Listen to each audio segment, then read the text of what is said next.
തൃശൂർ രാപ്പാൾ പ്രദേശത്ത് വൻതോതിൽ തെർമോകോൾ മാലിന്യങ്ങൾ നിക്ഷേപിക്കുന്നതായി പരാതി. ഇത് ഗുരുതര പാരിസ്ഥിതിക പ്രശ്നങ്ങൾ സൃഷ്ടിക്കുമെന്നും പ്രദേശവാസികൾ. സ്വകാര്യ വ്യക്തിയുടെ പാടശേഖരത്തിലാണ് മാലിന്യങ്ങൾ സംഭരിക്കുന്നത്.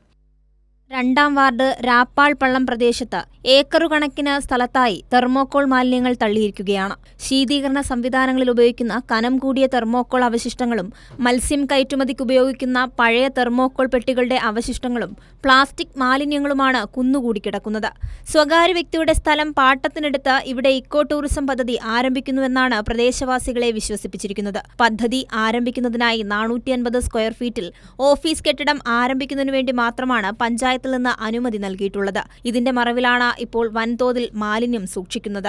2019 സർക്കാർ നിരോധിച്ച ഒരു പ്രാവശ്യം ഉപയോഗിച്ചു കഴിഞ്ഞാൽ ഉപയോഗിക്കാൻ പാടില്ലാത്ത വസ്തുക്കളിൽപ്പെട്ട ഈ തെർമോകോൾ ഉൾപ്പെടെയുള്ള മാലിന്യങ്ങൾ ഇവിടെ മണ്ണെടുത്ത് കുഴിയായ സ്ഥലത്ത് കൊണ്ട് നിക്ഷേപിക്കുകയും ടൂറിസത്തിൻ്റെ പേര് പറഞ്ഞ് ജനങ്ങളെയും പഞ്ചായത്തിനെയും പറ്റിച്ചു വഞ്ചിച്ചുകൊണ്ടാണ് ഈ സംഭവം ഇവിടെ ഇപ്പോൾ നടന്നുകൊണ്ടിരിക്കുന്നത്. 2019 പരിസ്ഥിതി വകുപ്പിന്റെ ഉത്തരവ് പ്രകാരം സംസ്ഥാനത്ത് ഒറ്റത്തവണ മാത്രം ഉപയോഗമുള്ള നിരോധിത വസ്തുക്കളുടെ പട്ടിക പുറത്തിറക്കിയിരുന്നു. ഈ പട്ടികയിൽ തെർമോകോളും ഉൾപ്പെട്ടിട്ടുണ്ട്. തെർമോകോൾ വൻതോതിൽ സൂക്ഷിക്കുകയോ അപകടകരമായ രീതിയിൽ പുഴയിലോ മറ്റോ ഒഴുക്കുകയോ ചെയ്താൽ കേസെടുക്കാനും പിഴ ഈടാക്കാനും നിർദ്ദേശമുള്ളതാണ്. മാലിന്യങ്ങൾ എത്രയും പെട്ടെന്ന് നീക്കം ചെയ്യണമെന്നാണ് പ്രദേശവാസികളുടെ ആവശ്യം. കൈരളി ന്യൂസ്, തൃശൂർ.